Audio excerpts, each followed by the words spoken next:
Super Chat. Now, let's get to some Big 12 news.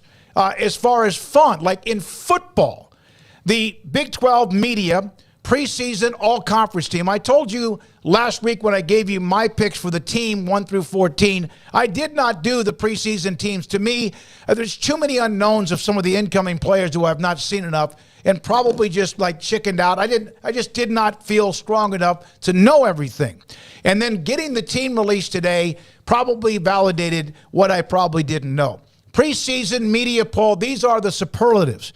Offensive Player of the Year. We had a conversation, Paul, I think when you had just gotten back. Maybe you weren't back because you were gone for 31 days. But, Craig, did we not also say that most likely there would be the voting that Quinn Ewers would probably be the Offensive Player of the Year in the preseason poll? Well, first of all, I want to say thanks to Lorenzo. I don't remember. It's been 4 days, and that's the longest I think we've been off this show for a while. So did we say something at the end of the show? No, you did not. That's why I wrote it down so I would say it today to start the show. We had like 3, like right there in the last hour. And well, Lorenzo, we much appreciate that, and sorry we didn't get around to that.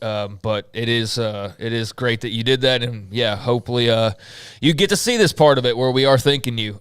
So awesome deal there. I think on the Quinn Ewers thing, I don't think that, from what I recall in the conversation, it was a foregone conclusion that we felt that he was going to be the guy, but I think that we felt pretty strongly that he could be the guy, but probably didn't lend enough credence to the way people would respect Jalon Daniels and or Will Howard.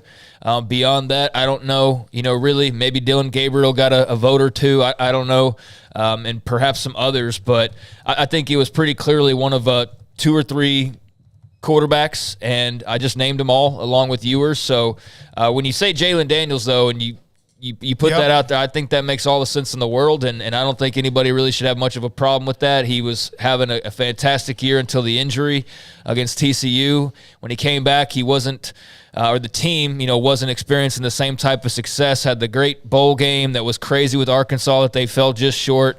But there's a lot of reasons for optimism, and he's the reason why, the main reason why in Lawrence right now outside of Lance Leipold. So, that makes all the sense. It makes me feel like I mentioned this last week when I did my media poll, the one that I sent in for the top 14, 1 through 14. I even kept saying that I feel weird about having Kansas 10th, and then he makes you even feel like perhaps I was way off on that. But we'll see. Defensive Player of the Year, Paxton.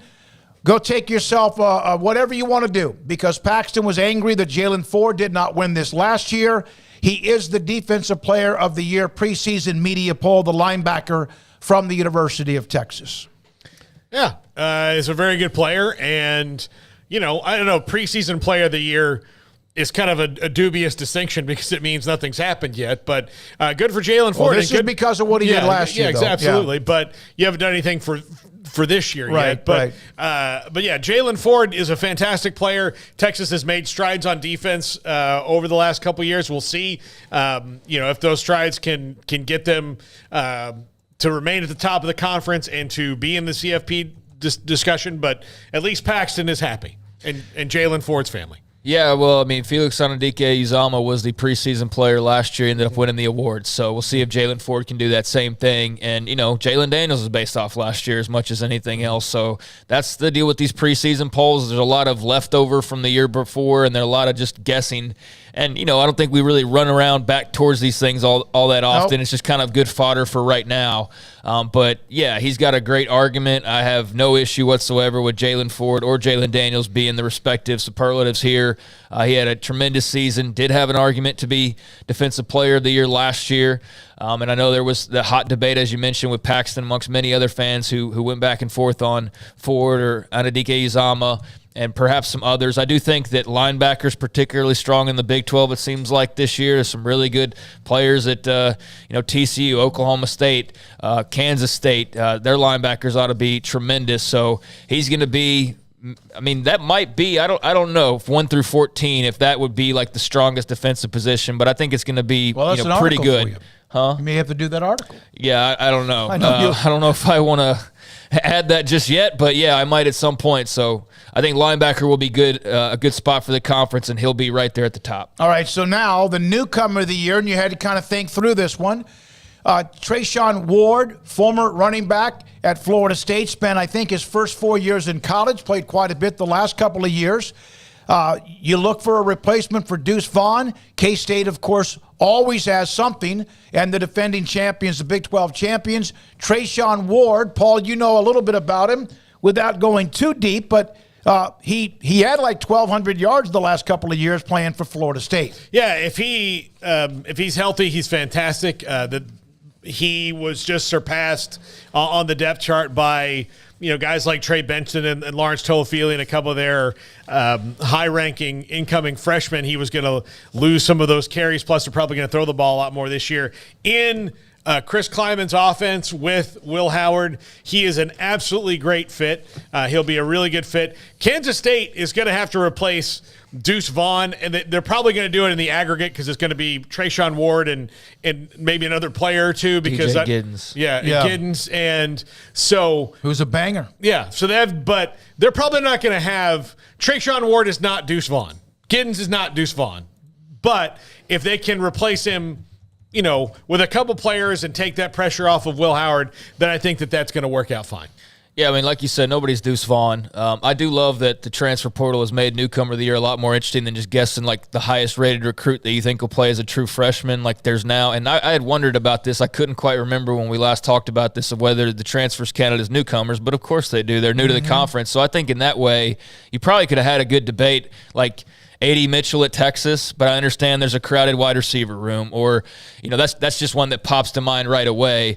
But every team's got their respective newcomers, and I would imagine there's a few names that could have also been debated about here. But Ward makes a lot of sense because of just the massive void that Deuce Vaughn's leaving, and yes, it'll be him and Giddens, and I'm sure to some lesser extent some other guys. He's not going to fill those shoes. I mean, maybe statistically you can match, but just the moments that Deuce Vaughn just had, the plays that he had a knack for, the game-changing, ability that he had. The elusiveness of just frustrating the hell out of the defense. Right. He was just really special, and so I don't think any guy just replaces him wholeheartedly, but Trayshawn Ward should have a monster year, because he's going to be relied upon heavily in that offense. Kansas State, you look around, and they're not that far off from the team they were last year on paper. I mean, Will Howard's back. He played all of the second half last year. Giddens is back. You lose Deuce. I get that. You lose a guy like a Malik Knowles, but you have guys like Phillip Brooks that can help that are counterbalancing that in the return game, for example. So you don't really miss anything there. Brooks at wide receiver as well, among others. I think they'll be fine there. You get your tight end back. You got your whole entire offensive line back, and they've got a couple spots like at corner and on the line where they're having to go transfer portal or rely on maybe some newcomers or guys to just grow up.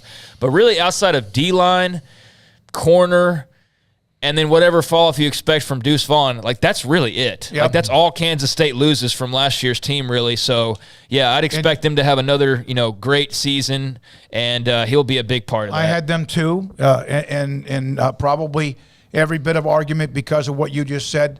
And no matter who they lost to perhaps, the Big 12 champions and defending champions. Big 12 Media Days, by the way, a week from today and tomorrow in Arlington AT&T Stadium. Looking forward to bringing you a massive amount of interviews from across the board throughout the conference, including with all 4 schools that have entered officially because of Midnight Friday, a part of the show too. Yeah, and that's the thing that Ward will have is he'll have, again, that entire O-line, all the starters, including KT Leviston, who we covered here at Midway High School, including BB, the All-American there, and then, your quarterback's back basically. So, yeah, not a lot to pick up the slack for outside of Deuce Vaughn. I think it's almost always a Kansas State player. I bet 7 of the last 10 years could be off completely in the special teams department. All right, we can't comment on everybody, but Garrett did a great